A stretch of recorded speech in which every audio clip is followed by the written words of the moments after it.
জীবনের পথে মেয়েরাই সবথেকে বড় যোদ্ধা। তাদের নিজের বলে কিছু থাকে না বললেই চলে। জন্মের ঘর একদিন পর হয়ে যায়, আর নতুন ঘরটা কখনোই পুরোপুরি নিজের হয় না। মানিয়ে নেওয়াটা তাদের প্রথম শিক্ষা।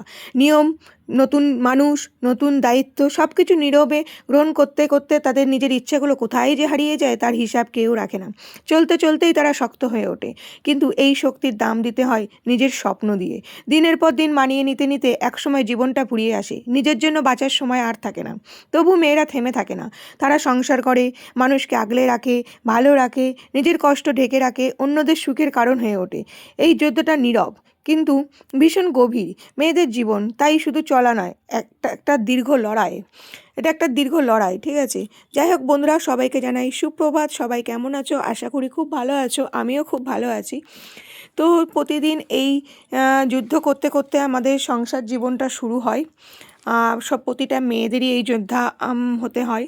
তো যাই হোক, সেটাই আজকে তোমাদের সঙ্গে শেয়ার করলাম। কেমন লাগলো অবশ্যই কিন্তু জানাবে।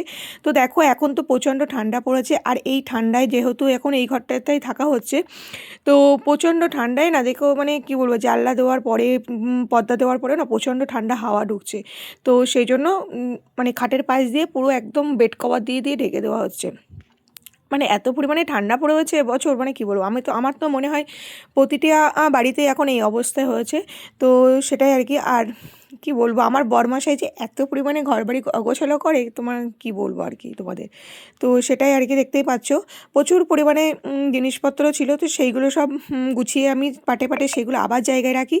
আবার আমার বরমশাই ঘোরায়। প্রতিদিনের আমার নিত্য কাজ এটা, ঠিক আছে? প্রতিদিন আমাকে এগুলো করতে হয়। তো যাই হোক বন্ধুরা, সেগুলোই আজকে সকালের কাজবাজ নিয়ে পড়েছি তোমাদের সঙ্গে শেয়ার করতে। তো তোমাদের কেমন লাগলো অবশ্যই কিন্তু কমেন্টে জানাতে ভুলবে না। তো আজকের মতো এখানেই আবার তোমাদের সঙ্গে নতুন ভিডিও নিয়ে আবার চলে আসবো। টাটা।